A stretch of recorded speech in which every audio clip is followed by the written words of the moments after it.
ओम नमः शिवाय। प्रिय शिव भक्तों, आज हम शिव पुराण रुद्र संहिता के द्वितीय खंड के 37वें तथा 38वें अध्याय को सुनेंगे। आपने पिछली वीडियो में 35वां तथा 36वां अध्याय सुना था। तो आज हम श्री रुद्र संहिता के 37वें अध्याय, जिसमें दक्ष का सिर काटकर यज्ञ कुंड में डालने का वर्णन किया गया है। तो चलिए सुनते हैं इस कथा को। ब्रह्मा जी कहते हैं, हे नारद, यज्ञशाला में उपस्थित सभी देवताओं को डराकर और मारकर वीरभद्र ने वहां से भगा दिया और जो बाकी बचे उनको भी मार डाला।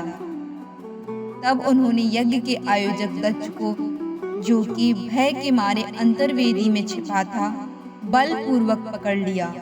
वीरभद्र ने दक्ष के शरीर पर अनेकों वार किए। वे दक्ष का सिर तलवार से काटने लगे, परंतु दक्ष के योग के प्रभाव से वह सिर काटने में असफल रहे। वीरभद्र ने दक्ष की छाती पर पैर रखकर दोनों हाथों से उसकी गर्दन मरोड़कर तोड़ दी। तत्पश्चात दक्ष के सिर को वीरभद्र ने अग्निकुंड में डाल दिया। उस महान यज्ञ का संपूर्ण विनाश करने के उपरांत वीरभद्र और सभी गण जीत की खुशी के साथ कैलाश पर्वत पर चले गए और शिवजी को अपनी विजय की सूचना दी। इस समाचार को पाकर महादेव जी बहुत प्रसन्न हुए। जय भोलेनाथ। श्री रुद्र संहिता के 38वें अध्याय दधीचि और क्षुभ के विवाद का वर्णन है। सूत जी कहते हैं, हे महर्षियों, ब्रह्मा जी के द्वारा कही गई कथा को सुनकर नारद जी आश्चर्यचकित हो गए तथा उन्होंने ब्रह्मा जी से पूछा कि भगवान विष्णु शिव जी को छोड़कर अन्य देवताओं के साथ दक्ष के यज्ञ में क्यों चले गए? क्या वे अद्भुत पराक्रम वाले भगवान शिव को नहीं जानते थे? क्यों श्री हरि ने रुद्रगणों के साथ युद्ध किया? कृपया करके मेरे अंदर उठने वाले इन प्रश्नों के उत्तर देकर मेरी शंकाओं का समाधान कीजिए। ब्रह्मा जी ने नारद जी के प्रश्नों के उत्तर देते हुए कहा, हे मुनिश्रेष्ठ नारद, पूर्व काल में राजा क्षुभ की सहायता करने वाले श्री हरि को दधीचि मुनि ने शाप दिया था, इसीलिए वे भूल गए और दक्ष के यज्ञ में चले गए। प्राचीन काल में दधीचि मुनि महातेजस्वी राजा क्षुभ के मित्र थे, परंतु बाद में उन दोनों के बीच बहुत विवाद खड़ा हो गया।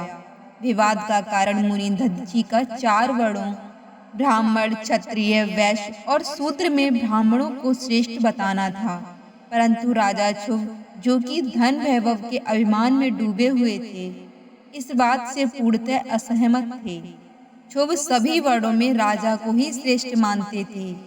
राजा को सर्वश्रेष्ठ और सर्ववेदमय माना जाता है, यह श्रुति भी कहती है, इसीलिए ब्राह्मण से ज्यादा राजा श्रेष्ठ है।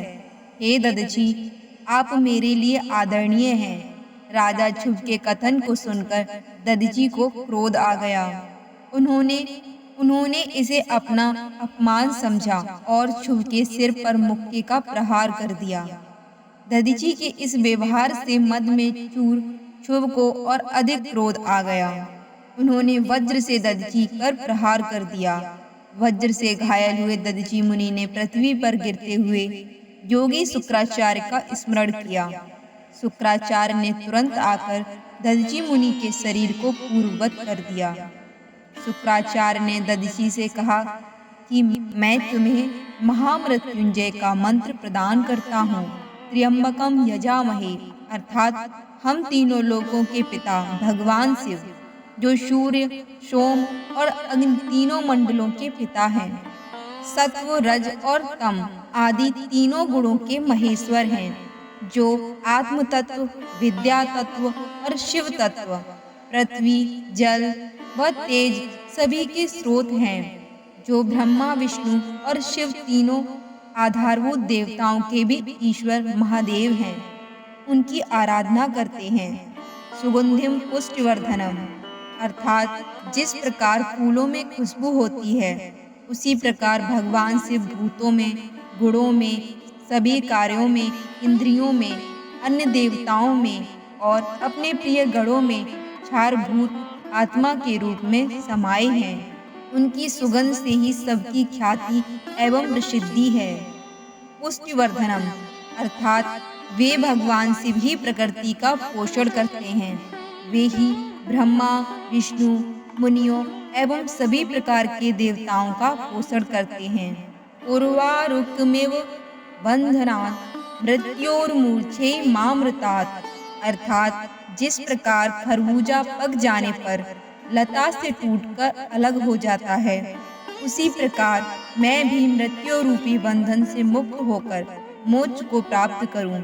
हे रुद्रदेव, आपका स्वरूप अमृत के समान है।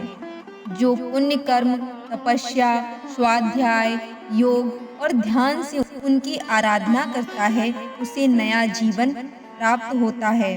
भगवान शिव अपने भक्त को मृत्यु के बंधनों से मुक्त कर देते हैं और उसे मोक्ष प्रदान करते हैं। जैसे उर्वारुक अर्थात ककड़ी को उसकी बेल अपने बंधन में बांधे रखती है और पक जाने पर स्वयं ही उसे बंधन से मुक्त कर देती है। यह महामृत्युंजय मंत्र संजीवनी मंत्र है। तुम नियम पूर्वक भगवान शिव का स्मरण करके इस मंत्र का जाप करो। इस मंत्र से अभिमंत्रित जल को पियो। इस मंत्र का जाप करने से मृत्यु का भय नहीं रहता। इसके विधिवत पूजन करने से भगवान शिव प्रसन्न होते हैं। वे सभी कार्यों की सिद्धि करते हैं तथा सभी बंधनों से मुक्त कर मोक्ष प्रदान करते हैं। ब्रह्मा जी बोले, नारद, दधीचि मुनि को इस प्रकार उपदेश देकर शुक्राचार्य अपने निवास पर चले गए।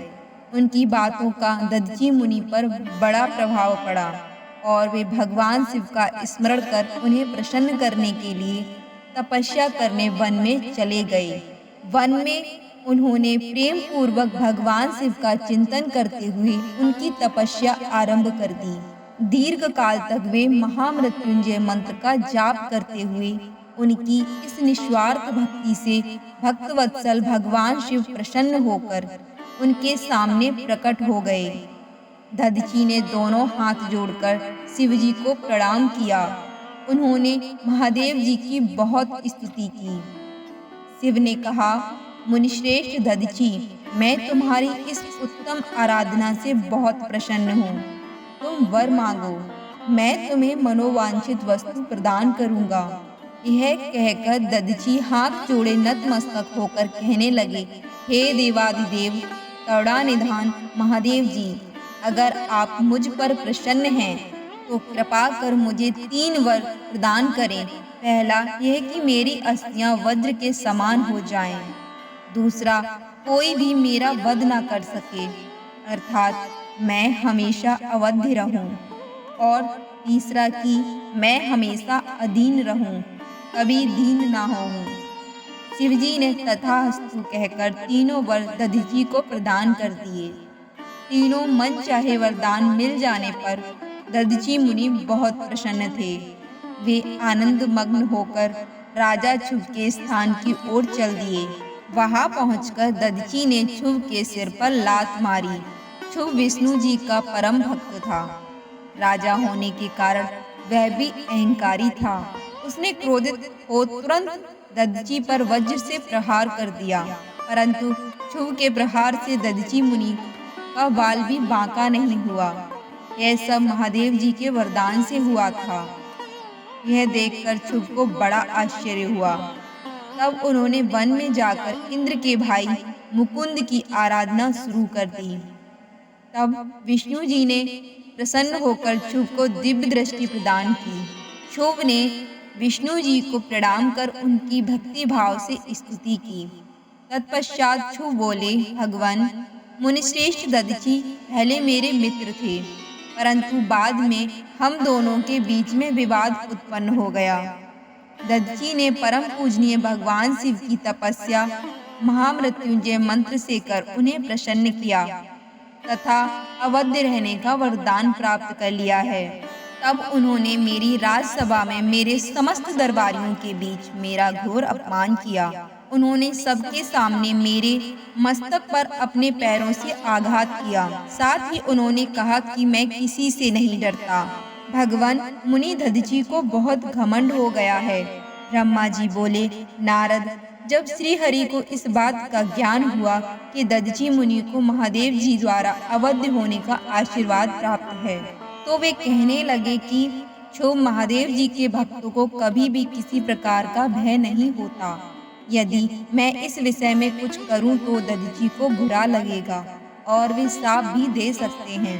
उन्हीं दधीची के शाप से दक्ष यज्ञ में मेरी शिवजी से पराजय होगी। इसीलिए मैं इस संबंध में कुछ नहीं करना चाहता, परंतु ऐसा कुछ जरूर करूंगा जिससे आपको विजय प्राप्त हो। भगवान विष्णु के ये वचन सुनकर राजा चुप हो गए। हर हर महादेव। प्रिय भक्तों, आज हमने शिव पुराण रुद्र संहिता के 37वें तथा 38वें अध्याय को सुना, जिसमें दक्ष का सिर काटकर यज्ञ कुंड में डालना तथा दधीची छुप के विवाद के बारे में जाना। कैसे दधीची को महादेव जी का महामृत्युंजय मंत्र प्राप्त हुआ। साथ ही हमने महामृत्युंजय मंत्र के बारे में समझा और शुभ के द्वारा श्री हरि विष्णु की आराधना के बारे में पता चला। साथ ही हमने जाना दधीची के शाप के कारण ही कैसे श्री हरि विष्णु शिव जी से पराजित हुए। अगर यह कथा आपको प्रेरणादायक लगी हो, इस कथा को आप अपने मित्र बंधुओं के साथ साझा करें, हमारे चैनल को सब्सक्राइब करें और मिलते हैं अगले नए अध्याय में। तब तक के लिए जय भोलेनाथ, हर हर महादेव। अपनी श्रद्धा प्रकट करते हुए कमेंट बॉक्स में हर हर महादेव अवश्य लिखें।